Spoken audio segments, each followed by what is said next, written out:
జయప్రకాష్ గారు మీరు చెప్పండి, ఇప్పుడు మనిషి ఇంత చేటు చేస్తున్నాడు అంటున్నారు, అలాగే ప్రభుత్వం కూడా యంత్రాంగం తగిన చర్యలు చట్టాలు చేపడుతున్నప్పటికీ కూడా ఏ విధమైన ఫలితము రావట్లేదని చెప్తున్నారు. సో మీ సంస్థ తరపున మీరు ఎలాంటి యాక్షన్స్ తీసుకుంటున్నారు? నేను ఒక చిన్న ఇన్నోవేటివ్ సొల్యూషన్తో ముందుకు వచ్చానండి. యాక్చువల్లీ నేను గాలి పీలిస్తే మా నాన్నగారు బతకరు, ఆయన గాలి పీలిస్తే నేను బతకను. సో ఎవరి బ్రీదింగ్ వాళ్ళే చేయాలి, ఎవరి బాధ్యత వాళ్ళే నిర్వర్తించాలి. సో ఆఫీసర్స్ చేయలేదని మనము ప్రజలు అవేర్నెస్తో సరిగా కోఆపరేట్ చేయట్లేదని ఆఫీసర్స్ చెప్తున్నారు. So ball is like rolling around courts. So నేనే అనుకున్నానంటే ఎలాంటి తండ్రి అయినా సరే వాళ్ళ పిల్లలకి ముద్దు, ఎలాంటి పిల్లలకైనా వాళ్ళ తండ్రి ముద్దు. So if you can make your daddy as a green dad, if he is an officer, అతను రైట్ పాలసీస్ ఇంప్లిమెంట్ చేస్తాడు.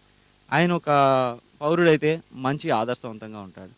ఆయన దేశానికి నాయకుడైతే దేశానికి ఎప్పుడూ అన్యాయం కలగకుండా చూస్తాడు. So just concentrate on transforming your fathers. ఈ చైతన్యం తీసుకురావడానికి మీరు అన్నారు కొన్ని ప్లాన్స్ తయారు చేశామనేది, అది ఏ రకంగా జనాల్లోకి తీసుకెళ్తున్నారు? నేను ఒక పాట చేశానండి. ఒక చిన్న అమ్మాయి వాళ్ళ నాన్నతో మాట్లాడుతున్నట్టుగా, చిన్నప్పటి సరదాలు ఆటలు పాటలు ఎక్కడికి పోయాయని ఒకే ఒక లైన్ చెప్తాను. ఆటలతో అలసిన మీ అందరికీ దాహం తీర్చిన చెరువేది, అసలంటూ ఆటలు ఆడేందుకు మా కోసం మిగిలిన చోటేది అని మధ్యలో ఒకసారి బాధగా చెప్తుంది. బట్ పాట మాత్రం A to Z థ్రిల్లింగ్గా ఉంటుంది. సో ఒక మంచి పాటతో ఎవరు చూసినా సరే సరదాగా చేసుకుందామని జంప్ అండ్ జాయ్లా ఉంటుంది. బట్ మెసేజ్ చాలా హార్డ్గా ప్రతి వాళ్ళు ఆలోచించే విధంగా ఉంటుంది. So Soujanya, Indian youth for climate network అనేది ఏ రకంగా హెల్ప్ఫుల్గా ఉంది ఎన్వైరాన్మెంట్కి? నేను తీసుకునే ప్రాజెక్ట్స్ ఎలా ఉంటాయంటే డిపెండ్స్ ఆన్ అప్పటికి సిచ్యువేషనల్గా ఉంటాయి.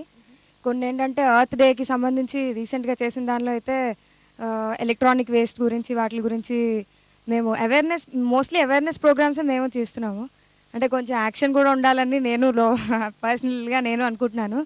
But mostly we take care of you know యూత్ని కొంచెం మోటివేట్ చేయడం ఎలాగైతే అంటున్నారో. కాలేజెస్కి వెళ్తాం, స్కూల్స్కి వెళ్తాం, అందరికీ అదే మెసేజ్ చెప్తూ ఉంటాం. అంటే ఎలాగ క్లైమేట్ చేంజ్ వల్ల ఎలాంటి ప్రాబ్లమ్స్ వస్తున్నాయి, ఎలాగ దాని సొల్యూషన్స్ అవి ఇది అని. ప్రసన్న కుమార్ గారు, చివరిగా మీరు చెప్పండి, అసలు జీవ వైరుధ్యం అవనండి, లేకపోతే ఎకో ఫ్రెండ్లీనెస్ అవనండి, లేకపోతే ఎన్విరాన్మెంటల్ ప్రొటెక్షన్ అవనండి, పదాలు ఏవి ఎన్ని చెప్పుకున్నప్పటికీ కూడా స్వచ్ఛంద సంస్థలు లేకపోతే మనుషులు స్వచ్ఛందంగా ముందుకొచ్చి ఎలాంటి చర్యలు తీసుకుంటే మనం అట్లీస్ట్ ఈ పుడమిని ఇప్పుడున్న పరిస్థితుల్లోంచి బయటపడేయగలుగుతాం, ముందు డ్యామేజ్ లేకుండా చేసుకోగలుగుతాం? మనిషి ఒక్కడు మనలేడు అనే విషయం మనం అందరం అర్థం చేసుకోవాలి, వ్యవస్థలు కూడా అర్థం చేసుకోవాలి. మనం స్వచ్ఛందంగా ఎంత పని చేసినా అది చాలా తక్కువే ఉంటుంది. వ్యవస్థగా పని చేసినప్పుడే దాని ఇంపాక్ట్ ఎక్కువ ఉంటుంది. పెద్ద సమస్యను మనం డీల్ చేస్తున్నాం, చిన్న సమస్య కాదు. భోజనం దగ్గర నుంచి జీవితంలో ప్రతి క్షణం ప్రతి విషయాన్ని గురించి పుట్టి నుంచి చచ్చేదాకా మనం మనిషే కాదు, జంతువులు, పక్షులు, పశువులు, కీటకాల దగ్గర నుంచి మట్టి దగ్గర నుంచి ఇవన్నిటి మనుగడ గురించి మనం మాట్లాడుకుంటాం. చిన్న పిట్ట ఒక చెట్టు మీద నుంచి ఇంకో చెట్టు మీద పురుగుని తిని, రకరకాల చెట్లు ఉంటే ఒక చెట్టు మీద పిట్ట ఇంకో చెట్టు మీద పురుగుని, ఇంకో చెట్టు మీద పిట్ట ఇంకో చెట్టు మీద పురుగుని ఇలా తింటూ ఈ చెట్ల మనుగడకి ఆ చుట్టూ ఉండే జీవరాశి మనుగడకి హెల్ప్ చేస్తుంది. అలాంటిది పిట్టలు లేకుండా చెట్లు లేకుండా బతకాలనుకుంటున్నాం మనం. ప్రతి వ్యవసాయ క్షేత్రంలోనూ ఇదివరకు చెట్లు ఉండేవి, గట్టు మీద చెట్లు ఉండేవి. ఆ పిట్ట ఆ గట్టు మించి వెళ్ళి ఆ వ్యవసాయంలో ఎక్కడన్నా పంట చేలలో ఎక్కడన్నా గింజల కోసం కాకుండా పురుగుల కోసం వెళ్ళేది. అది నాన్ వెజిటేరియన్ పిట్ట. సో పురుగులు తినేది. మనమేమనుకున్నామంటే అది గింజలు తింటుంది అనుకుని చెప్పి పిట్టల్ని నాశనం చేయబోయాం.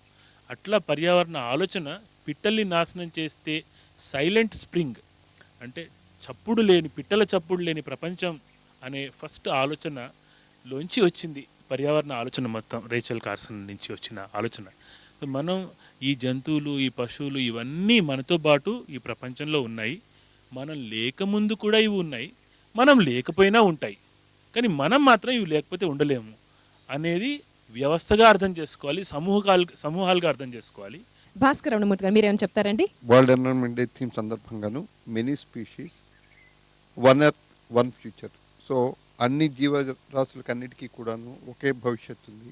ఆ భవిష్యత్తుని అందరం కలిసి కాపాడుకోవడం, అలాగే మనిషి ఈ ప్రపంచంలో బుద్ధిగల జీవి కాబట్టి మిగతా జాతులన్నిటికీ కూడాను వాటికి సంబంధించినటువంటి జీవరాశుల కన్జర్వేషను, వాటి సస్టైనబుల్ యూటిలైజేషను అన్నది ఆలోచన చేయాల్సిన బాధ్యత మనిషి మీద ఉంది. కాబట్టి దీన్ని మనందరం కలిసి ముందుకు తీసుకెళ్లడంలో ఒకరికొకరు సహాయపడుతూ ముందడుగు వేయాలని చెప్పి ఆశిస్తున్నాను. సో ఆశా గారు, జనరల్గా అసలు మనం ఇప్పుడు ఇంత చర్చించుకున్నాం కదా, సో చివరిగా పర్యావరణాన్ని పరిరక్షించుకోవడానికి మన వంతు కృషిగా మనం ఏం చేయాలి? మన వంతు కృషిగా మనం చేసే ప్రతి పనిని ఒక్కసారి ఆలోచించుకోవాలండి. రోజు బతికేస్తున్నాం అంతే, ప్రతి పని కూడా ఆలోచించేది చాలా తక్కువ, ఒక 10% కూడా ఉండదు రోజులో. కానీ అంటే నేను చెప్పేది ఏంటంటే ప్రతి పని చేసే ముందు మనం ఆలోచించడం మొదలు పెట్టాలి ఒకటి. ఇంకొకటి ఏంటంటే వేరే వాళ్ళతో ఆలోచింపజేయాలి. మనం ఏంటంటే ఎంత మోటివేట్ చేస్తున్నాం అనేది మన నుంచి మొదలవ్వాలి. మనం మొదలయ్యి మన ఆచరించడం మొదలెట్టామనుకోండి, పక్కన ఉన్న వాళ్ళు వీళ్ళు ఎందుకు చేస్తున్నారో అనేది ఒకటి వస్తుంది. ఇంకోటి అంటే మనం అందరినీ ఎంతవరకు ఎడ్యుకేట్ చేయగలుగుతాము, లైక్ స్కూల్స్లో కానీ ఎక్కడైనా సరే మనం ఎంతవరకు ప్రతిసారి పర్యావరణం గురించి కానీ దాన్ని పరిరక్షించాల్సిన అవసరం ఏంటి అనేది మనము ఎడ్యుకేట్ చేయగలిగితే కనుక వాళ్ళని మనము మార్పుని తీసుకురాగలుగుతాం. రామలక్ష్మి గారు, చివరిగా డైరెక్టర్ జనరల్ హోదాలో అసలు అడవుల్ని పరిరక్షించుకోవాల్సిన ఆవశ్యకత ఎంతవరకు ఉంది, అలాగే ఈ పర్యావరణ కాలుష్యాన్ని నియంత్రించడానికి అటు ప్రభుత్వ యంత్రాంగం అవనండి, మనుషులు అవనండి, వ్యవస్థలు అవనండి, స్వచ్ఛంద సంస్థలు అవనండి, ఏం చేస్తే మంచిది అనేది బ్రీఫ్గా ప్లీజ్. మనమంతా ఇప్పుడు ఏపీ ఫారెస్ట్ అకాడమీలో ఉన్నాం. ఏపీ ఫారెస్ట్ అకాడమీ ఒక 200 ఎకరాల్లో ఉన్న విశాలమైన అటవీ ప్రాంతం. చాలా గ్రీన్గా ఉంటుంది, ఆహ్లాదంగా ఉంటుంది. ఇక్కడ గత 2 నెలల కాలంలో కొన్ని మార్పులు తీసుకొచ్చాం ఈ ఫారెస్ట్ అకాడమీలో. ఫస్ట్ మార్పు ఏమిటంటే, ఒక ఇన్స్టిట్యూషన్లో చాలా వరకు లీకేజెస్, అంటే వాటర్ లీకేజెస్, ఎలక్ట్రిసిటీ వేస్ట్ అనేది అరికట్టడం కోసం దృష్టి దేని మీద కేంద్రీకరించామంటే, ఈ అకాడమీలో బిల్లులు తగ్గించాలి, కరెంటు బిల్లులు, నీళ్ల బిల్లులు. మొదటి నెల 10%, రెండో నెల 20%, అలా పెంచుకుంటూ ఎంతవరకు మనం తగ్గించగలగాలి అనే దాని మీద ఒక కార్యాచరణ మేము చేపట్టామండి. ఆ బిల్లులు తగ్గించుకోవటం దిశగా మేము ప్రయాణం చేస్తున్నాం. అంటే సమ్మర్ అయినా కూడా బిల్లులు తగ్గించుకోవాలి. సమ్మర్లో తగ్గించుకుంటే ఆటోమేటిక్గా వింటర్లో, రైనీ సీజన్లో తగ్గుతాయి. రెండోది ఏమిటంటే, ఇక్కడికి చాలా వేస్ట్ ఇక్కడ జనరేట్ అవుతూ ఉంటుంది ఇన్స్టిట్యూషన్లో. ప్లాస్టిక్ కానివ్వండి, లేకపోతే పేపర్ కానివ్వండి, ఆ వేస్ట్ని ఫస్ట్ 4 సార్లు ఇప్పటికీ రీసైక్లింగ్ పంపించాం. ఇక్కడ పంపించిన రీసైకిల్డ్ పేపర్ తోటి 2 టన్నుల పేపర్ ఆల్రెడీ ఇన్స్టిట్యూషన్స్కి మేము సంపాదించగలిగాం అనమాట. అంటే ఈ 2 టన్నుల పేపరు కొనడానికి కావలసిన ఆఫీస్ స్టేషనరీ ఖర్చు తగ్గింది ఇన్స్టిట్యూషన్లో. ఇటువంటి ప్రక్రియని ఇంకా ముందుకు తీసుకెళ్ళాలి. ఈ ప్లాస్టిక్ రీసైక్లింగ్ చేయడం వల్ల ఏంటంటే స్లోగా ఈ ఇన్స్టిట్యూషన్ ప్లాస్టిక్ ఫ్రీ ఇన్స్టిట్యూషన్గా చేయాలని. చివరిగా ఈ కార్యక్రమాన్ని ఒక మంచి పాటతో, ఒక సందేశం ఉన్న పాటతో ముగించాలనుకుంటున్నాను. ఎవరైనా మీలోంచి ముందుకొస్తారా? ఏమి నేల తల్లి ఇది పనికి రాని బీడు, ఎటుల జరిగెనమ్మా ఈ ఘోర దారుణం, ఎటుల జరిగెనమ్మా ఈ ఘోర దారుణం. ఇది రత్న గర్భ కాదు సమాధి రాళ్ళ బీడు, ఇది రత్న గర్భ కాదు సమాధి రాళ్ళ బీడు, అది పలుకలేదు భాష నూరేళ్ల దీన ఘోష, బలోపేతమైన నవయువ కులము తల్లి గాంధర్వ గానమూల రంజింపువారు వేరి, మనవారు తెచ్చినట్టి జగడాల పోరు నడుగు తాకట్టు ఊబిలోన ఒకటొకటి జారెనమ్మా. ఏమి నేల తల్లి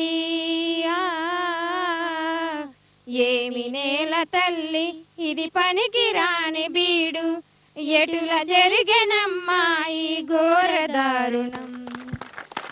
okay, thank you very much. Ramalakshmi గారికి ప్రత్యేక ధన్యవాదాలు. డైరెక్టర్ జనరల్ ఫారెస్ట్ అకాడమీ, అలాగే ఇతర ఆఫీసర్స్కి, మీకందరికీ కూడా చాలా చక్కగా మీ మనోభావాలు మాతో పంచుకున్నారు. ధన్యవాదాలు. పర్యావరణ పరిరక్షణ అనేది ప్రతి వ్యక్తి బాధ్యత అన్నది ఈ చర్చ ద్వారా మనకి తేటతెల్లమైంది. సో ప్రతి ఏటా ప్రపంచవ్యాప్తంగా సదస్సులు నిర్వహించుకోవటం, దానికి సంబంధించి ఒక ఎజెండాని ప్రతిపాదించుకోవటం, దానికి సంబంధించి యంత్రాంగం పనిచేయటం, అంతటితో ఆగిపోకుండా ప్రతి వ్యక్తి కూడా, సమాజంలో ఉన్న ప్రతి మనిషి కూడా ఈ విధమైన చర్యలకి బాధ్యత వహిస్తూ ముందుకు రావాలని, తన వంతు బాధ్యతగా పర్యావరణ పరిరక్షించుకోవటానికి తన జీవన విధానంలో మార్పులు తీసుకురావాలని కోరుకుందాం. పర్యావరణాన్ని రక్షించుకోవటం, ఈ పొడిమి తల్లిని కాపాడుకోవటం మనందరి బాధ్యత. భవిష్యత్తుకు ఒక ఆహ్లాదకరమైన, ఆరోగ్యకరమైన వాతావరణాన్ని అందించాల్సిన బాధ్యత కూడా మన మీద ఉంది. దీన్ని దృష్టిలో పెట్టుకోవాలని మనస్ఫూర్తిగా కోరుకుంటూ నమస్తే. ఇవాల్టి టాక్ షోకి సెలవు.